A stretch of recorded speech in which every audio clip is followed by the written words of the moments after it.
नमस्ते everyone, welcome to Cool with Sheetal. अब तक हमने स्टैटिक एचटीएमएल पेज के बारे में बात कर ली थी, उसको कैसे रेंडर करते हैं वो भी बात कर ली थी। अब हम नेक्स्ट बात करने वाले हैं कि हम डायनेमिक एचटीएमएल पेज कैसे क्रिएट कर सकते हैं। तो उसके लिए पहले ये जानना जरूरी है कि डायनेमिक पेज क्या होता है। फिर हम ये सीखेंगे कि व्हाट इज टेम्पलेट इंजन। फिर हम ये सीखेंगे कि EJS टेम्पलेट इंजन को हम कैसे इंस्टॉल कर सकते हैं एंड देन हम एक डायनेमिक पेज क्रिएट करेंगे। तो पहले आ जाते हैं हमारे फर्स्ट क्वेश्चन पे, जो है व्हाट इज डायनेमिक पेज। तो डायनेमिक पेज समझने से पहले हम स्टैटिक पेज क्या होता है वो जान लेते हैं। तो स्टैटिक पेज मतलब नॉर्मल HTML पेज जिसमें कंटेंट चेंज नहीं होता है। हमने यहाँ पे ये जो फाइल लिखी थी home.html about.html, उसमें जो डिजाइनिंग होगी वो एज इट इज हमको हमारे वेब ब्राउजर पे डिस्प्ले हो जाएगी। उसमें कुछ भी कंटेंट हम चेंज नहीं कर सकते हैं। तो उस वैसे पेज को हम क्या बोलेंगे? स्टैटिक पेज बोलेंगे।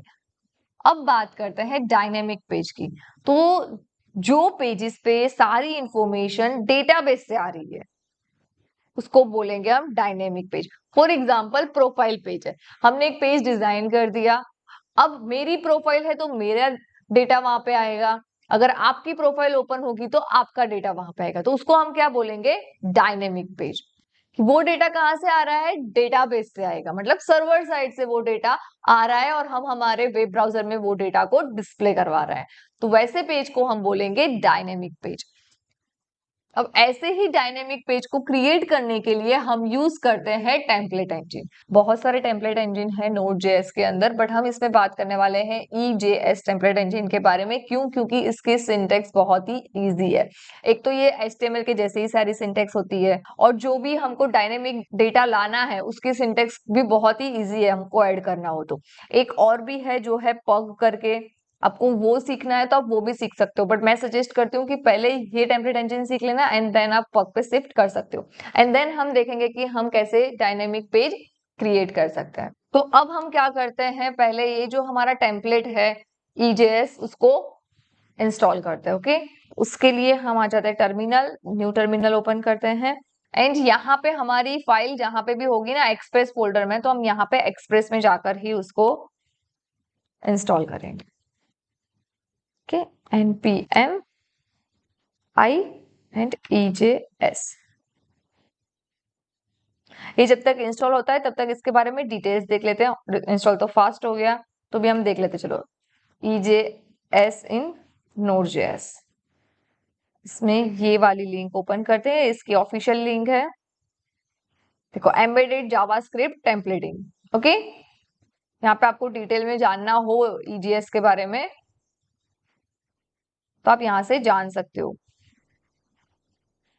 तो यहाँ पे हम ये भी देख लेते हैं EJS npm। तो यहाँ से देखो ये लिंक मिल गई है, यहाँ से आप कॉपी करके इंस्टॉल भी कर सकते हो। यहाँ पे देखो ये जो है ना, ये चीजें लिखी है, कंट्रोल फ्लो विथ दिस, ये इंपॉर्टेंट है, ये सब हम यूज करने वाले हैं अपन। ओके, जितना हमको जरूरत पड़ेगी वो सारे ये जो सिंबल्स है ना वो हम यूज करेंगे। इसके बीच में ही हमारे जो भी जावास्क्रिप्ट की जो भी कोडिंग हमको लिखनी होगी वो हमको ये जो यहाँ पे दिया है फीचर्स उसकी हेल्प से हम कर सकते हैं। तो यहाँ पे हम आ जाते हैं हमारे VS कोड में, और यहाँ पे पैकेज.json में देख भी लेते हैं कि हमारा EJS इंस्टॉल हुआ है नहीं। यहाँ पे देखो आप हो गया है। Okay, successfully. मैं आपको सजेस्ट यही करूंगी कि जो जहां पे भी आपका एक्सप्रेस की फाइल डाल रहे हो, जहां पे भी आपने एक्सप्रेस का मॉड्यूल जो है उसको इंस्टॉल किया है, वहां पे ही आप EJS इंस्टॉल करना, अदरवाइज एरर आने के चांसेस है। ओके, सो अब हम आते हैं, ये फाइल जो थी उसको हम सेम, अब इसके लिए हमको क्या करना पड़ेगा, इसमें है ना जितनी भी फाइल हमने पब्लिक नाम के फोल्डर में बनाई थी, राइट। अब हम EJS का यूज करेंगे तो उसके लिए हम एक यहाँ पे एक्सप्रेस में एक फोल्डर बनाते हैं व्यूज नाम का, कि कंपलसरी व्यूज नाम का ही फोल्डर बनाना है एंड उसके अंदर ही आपकी जितनी भी फाइल्स होंगी वो सारी आपको इसमें रखनी है। सपोज हमने प्रोफाइल की बात की है तो यहाँ पे प्रोफाइल लिख दो या फिर यूजर लिख देते हैं। चलो, user.EJS एक्सटेंशन भी वही देना है आपको। यहाँ पे देखो उसका जो सिंबल था वो भी यहाँ पे आ गया और यहाँ पे सपोर्ट कर रहा है। ओके। यहाँ पे हम सिंपली लिख देंगे पहले HTML की जो बाय डिफॉल्ट कोड आता है वो ही कोड लिखेंगे। तो आपके माइंड में एक क्वेश्चन भी आ सकता है, तो मैम हम यहाँ पे .html करके क्यों नहीं कर सकते थे? पहले ही मैंने बताया, वैसे अगर .html से ही हम करते तो वो हमारा स्टेटिक पेज बन जाता, हम डायनेमिक पेज उसको नहीं बना पाते, इसीलिए हम यूज करेंगे EJS का। तो यहाँ पे मैं इसको मिनिमाइज कर देती हूँ। यहाँ पे ये स्ट्रक्चर देख लेना, एक्सप्रेस के अंदर व्यू, या डायरेक्टली आप बना रहे हो तो व्यू डायरेक्ट फोल्डर बना देना, इसके अंदर ही आपकी ये फाइल आनी चाहिए। ओके, अब हम क्या करते हैं, एक और .js फाइल बना देते हैं जो रहेगी हमारी एक्सप्रेस के अंदर। उसको नाम हम दे देते हैं, व्यू में नहीं देनी है हमको, सॉरी, एक्सप्रेस के अंदर ही हमको फाइल बनानी है। तो एक्सप्रेस के अंदर हम फाइल बनाएंगे और उसको हम नाम दे देते हैं dynamic.js। ऐप में जो है वो एज इट इज में कॉपी करके इसमें ऐड कर देती हूँ, जितना काम का होगा उतना रखेंगे, जितना काम का नहीं होगा उसको रिमूव कर देंगे। इसको काम नहीं है, इसका डिलीट कर देती हूँ, क्लोज कर देती हूँ, इसको भी क्लोज कर देती हूँ। अब इसमें से अभी ये क्लोज करती हूँ तो कोड हमको पूरा दिखे। ये सब अभी हमको काम का नहीं है, तो मैं यहाँ से इसको डिलीट रिमूव कर देती हूँ। ओके, वो रखते हैं, उसमें से एक पेज हमको काम आएगा, ये पहले का काम का नहीं है, इसको मार देते हो डिलीट। एंड ये हमारी हम होम डायरेक्टरी बना देते हैं कि होम पेज, ऐसा कुछ भी आपको लिखना है वो आप लिख सकते हो, और यहाँ पे कुछ चेंजेस नहीं करोगे तो भी चलेगा। यहाँ पे हमको हमारी यूजर वाली फाइल आ जानी चाहिए, राइट? तो यहाँ पे हम लिखेंगे यूजर और इसको हम कर देंगे रिमूव, और यहाँ पे हम करेंगे resp.render। एंड यहाँ पे आपको जो फाइल रेंडर करनी है वो हमको यूजर करनी है, तो हम यहाँ पे लिख देंगे यूजर। अब यहाँ पे हम लिख देते हैं this is user page, and इसको भी हम सेव कर देते हैं। अब टर्मिनल पे जाके न्यू टर्मिनल, एंड यहाँ पे हम हमारे सर्वर को स्टार्ट करेंगे। उसके पहले हमको एक्सप्रेस में जाना पड़ेगा क्योंकि हमारी फाइल सारी एक्सप्रेस में है, तो एक्सप्रेस में जाएंगे एंड देन यहाँ पे हम लिख देंगे node-moon एंड dynamic.js। ये यहाँ से लिंक को ओपन करेंगे, यहाँ पे आ जाते हैं तो देखो येलो पेज आ गया। अब हम यहाँ पे क्या करते हैं, user, no default engine was specified and no extension was provided। हाँ, ये एरर आ रही है, तो इसको सॉल्व करने के लिए हमको क्या लिखना पड़ेगा यहाँ पे, तो यहाँ पे Node.js को हमको बताना पड़ेगा कि भाई हम कौन सा टेम्पलेट इंजन यूज कर रहे हैं, EJS। तो यहाँ पे उसके लिए हम लिखेंगे app.set, यहाँ पे आएगा व्यू engine एंड यहाँ पे हम लिखेंगे EJS। ओके, अब फिर से रिस्टार्ट हो गया है, यहाँ पे जाके हम इसको फिर रिफ्रेश कर देते हैं तो देखो एरर चली गई। ओके, तो ऐसी कोई एरर आ रही है दैट मीन्स कि हमने क्या बोला है कि Node.js को बताया ही नहीं है कि भाई हम कौन सा टेम्पलेट इंजन यूज कर रहे हैं। तो ये लाइन से क्या होगा, हमने बता दिया भाई। तो यहाँ पे हम ऐसे लिख देते हैं setting view engine to EJS। Okay, तो हमारा एग्जीक्यूशन हो गया है। देखो मैं ये कोड आपको बता देती हूँ, इसको मैं क्लोज कर देती हूँ और ये कोड एक बार आप देख लो पूरा। इसके लिए मैं इसको थोड़ा स्मॉल कर देती हूँ फॉन्ट को। तो यहाँ पे ये तो होम पेज के लिए था, ये हमने यूजर के लिए किया, यहाँ पे रेंडर कर दिया और यहाँ पे हमने user.ejs फाइल बना दी। अब इसको डायनेमिक बनाते हैं। ओके, इतना समझ में आ गया होगा आपको। अब इसको डायनेमिक कैसे बनाते हैं वो देख लेते हैं। तो उसको डायनेमिक बनाने के लिए हम यहाँ पे डायरेक्टली एक जेसन कंटेंट को सेंड करेंगे। यहाँ पे हम दे देते हैं यूजर डिटेल। ओके, देन यहाँ पे लिख दो नेम शीतल, यहाँ पे लिखो ईमेल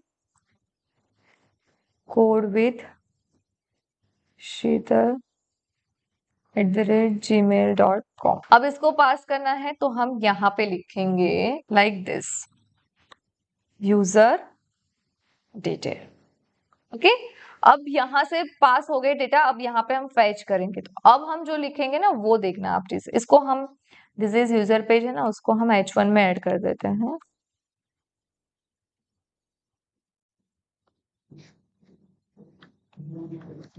और यहाँ पे अब हम वो डेटा को फेच करेंगे। वो इस तरह से लिखना होगा आपको। देखो यहाँ पे मैं बता देती हूँ आपको, हमने यहाँ इसमें भी ये चीजें देखी थी। जब भी आपको आउटपुट दिखाना है तब आपको आउटपुट ये जो कोड लिखा है इसके अंदर लिखना पड़ेगा। यहाँ पे भी आपको डिटेल में ये सब मिल जाएगा। देखो यहाँ पे output the value into the template, तो यहाँ पे इस तरह से लिखना है हमको। अभी आउटपुट ये दिखाना है इसलिए हम इस तरह से लिखेंगे।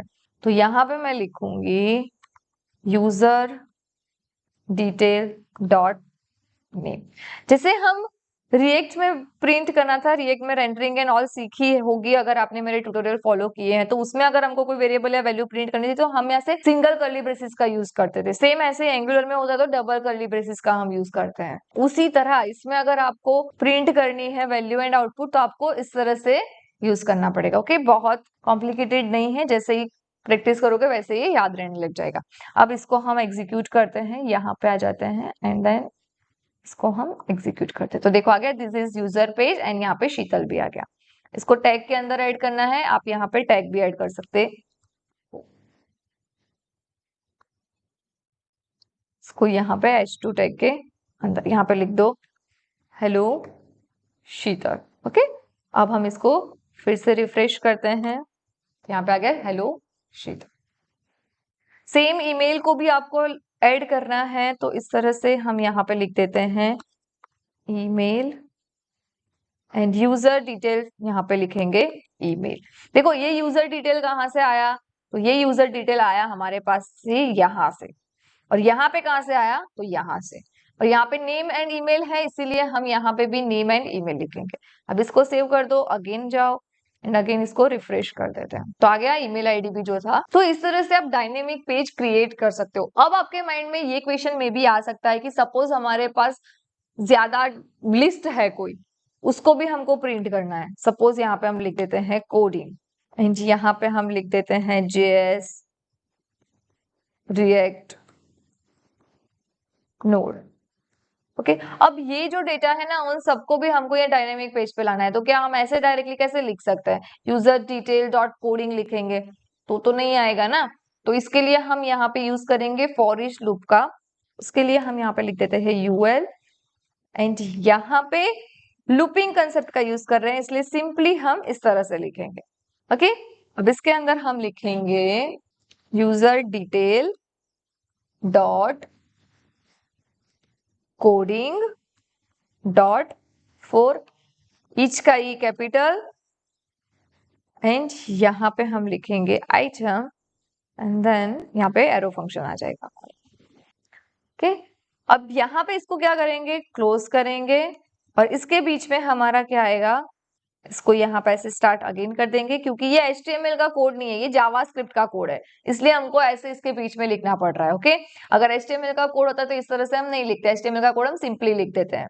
और यहाँ पे बीच में हमारे लिस्ट में जो भी हमको लिखना है वो आएगा, तो यहाँ पे हम लिखेंगे LI एंड इसके अंदर हमको वैल्यू प्रिंट करनी है, तो वैल्यू के लिए अगेन ऐसे is equal to and then this. Okay, तो यहाँ पे वैल्यू आएगी हमारी आइटम। इसको हम सेव करते हैं एंड नाउ रिफ्रेश करते हैं पेज को।